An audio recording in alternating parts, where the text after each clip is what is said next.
Download this code from codegive.com, link in the description below. OK, let's dive into the fascinating world of back and forth coroutines. I'll provide a detailed explanation, complete with code examples in Python, to illustrate the concepts and how you can utilize them effectively. What are coroutines? At their core, coroutines are a type of function that can suspend and resume their execution. Unlike regular functions that run to completion and then return, coroutines can pause themselves in the middle of their processing and later pick up where they left off. This allows for more controlled and collaborative execution compared to a sequence of function calls. Key concepts. 1. Suspend and resume *. This is the fundamental property. A coroutine can voluntarily relinquish control, suspend, and yield a value. Then, some other part of the program can resume the coroutine, often sending it a value that it can process. 2. Yield expression *. The yield keyword is what enables coroutine behavior. It's used to both send a value out of the coroutine, to the caller, and receive a value back into the coroutine.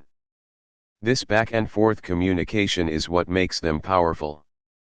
Importantly, the yield expression evaluates to the value that was sent into the coroutine during resumption. 3. Generators as the foundation *. In Python, coroutines are built upon the concept of generators.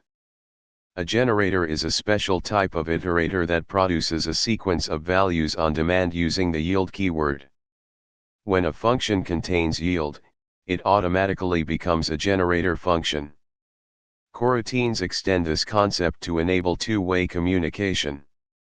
4. Send method * to send a value into a coroutine that has been suspended at a yield expression, you use the .send method. This injects the value into the yield expression, allowing the coroutine to continue execution. 5. Close method *. The .close method signals a coroutine that it should terminate.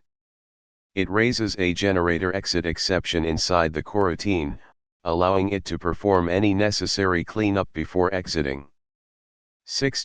Throw method *. The .throw method allows you to raise an exception inside the coroutine at the point where it's suspended at the yield expression. This is useful for error handling and other control flow scenarios. 7. Async and await modern coroutines. Python's async and await keywords, introduced in Python 3.5, provide a more modern and readable way to define and use coroutines, especially for asynchronous I/O operations. However, understanding the underlying concepts of generators and yield is still valuable. I'll focus primarily on the yield-based coroutines here to build a strong foundation. A simple example: yielding and receiving values. Explanation *. One simple coroutine is defined as a generator function because it contains the yield keyword. 2. Coro equals simple coroutine creates a coroutine object. Critically, the coroutine hasn't started executing yet. It's in a suspended state at the beginning. 3. Next, coro, or coro.send, none, primes the coroutine. This advances execution to the first yield statement.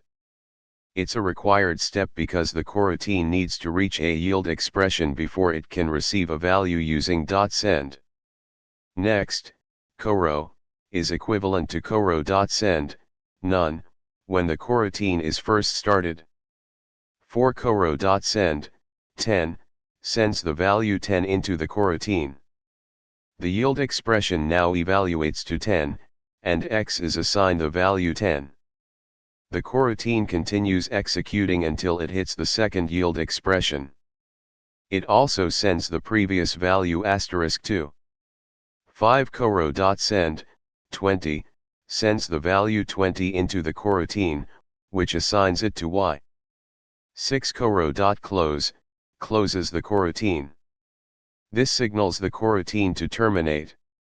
If the coroutine is suspended at a yield statement, A generator exit exception is raised inside the coroutine. The coroutine can handle this exception to perform cleanup, but in this case, it doesn't, so it exits. Output asterisk. Back and forth communication, a more practical example. Let's create a coroutine that acts as a simple data filter and transformation pipeline. It will receive data, apply a transformation, and then yield the transformed data back to the caller. Explanation asterisk. 1 data underscore filter, factor. This coroutine takes a factor as input, which will be used for the transformation. 2 while true, this creates an infinite loop, allowing the coroutine to process data continuously until it's explicitly closed. 3 data equals yield, the coroutine suspends and waits to receive data using .send. The received data is assigned to the data variable. 4 transformed underscore data equals data asterisk factor, the data is transformed by multiplying it by the factor. 5 print, f received, data, transformed underscore data, the original and transformed data are printed. In a real application, you might yield the transformed underscore data back to the caller if needed. 6 accept generator exit, this handles the generator exit exception that is raised when the coroutine is closed using .close. It allows the coroutine to perform any necessary cleanup, in this case, printing a message, before exiting. The return statement is important to gracefully exit the loop and the coroutine. Output asterisk. Using .throw, for error handling. Let's modify the data underscore filter to handle potential errors using the .throw method. Explanation of .throw, usage asterisk. 1. The try except block now includes type error to catch and print the error.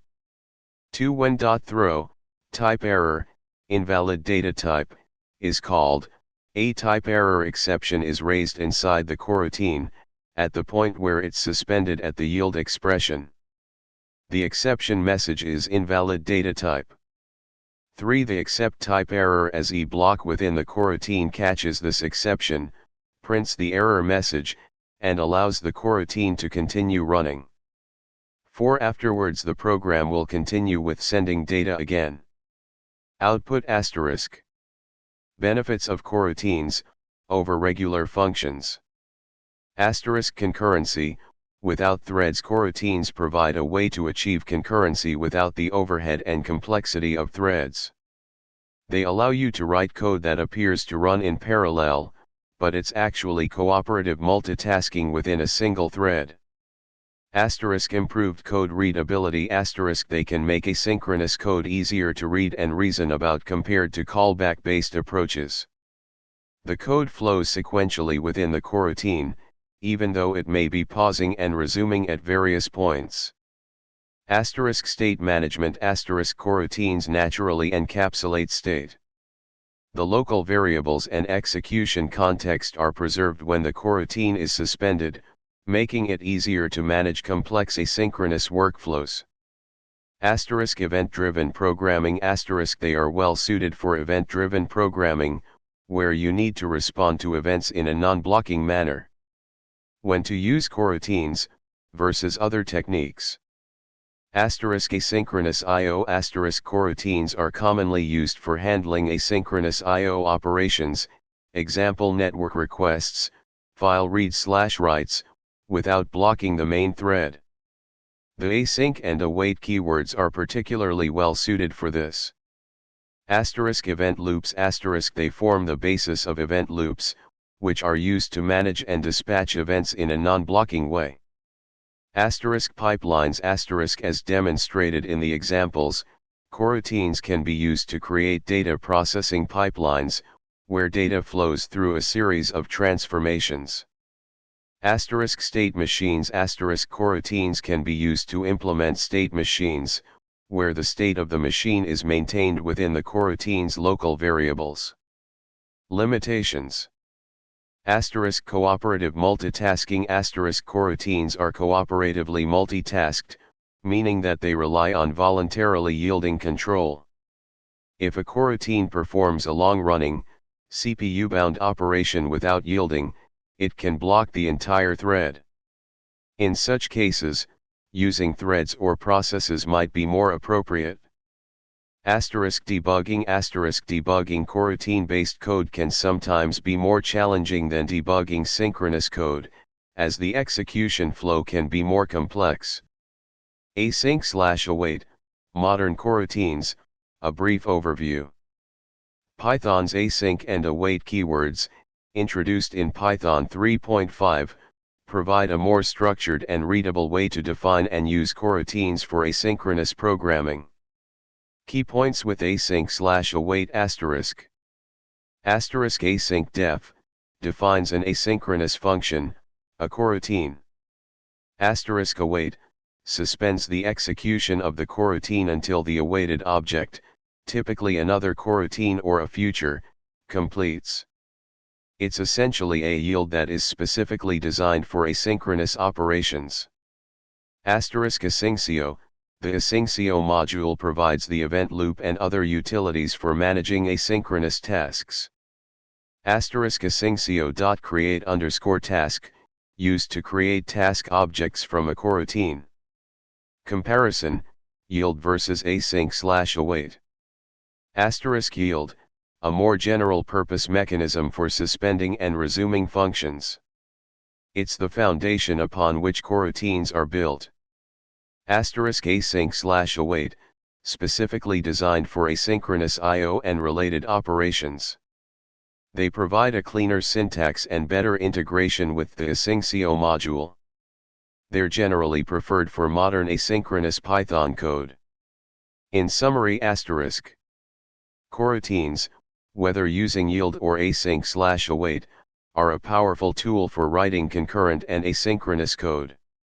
They enable you to create more responsive and efficient applications, especially when dealing with I/O bound tasks. By understanding the underlying concepts and the available tools, you can effectively harness the power of coroutines in your Python projects. This tutorial gave a strong understanding of how to program back and forth coroutines, their usage, and examples of its application. Remember to experiment and practice with these concepts to solidify your understanding.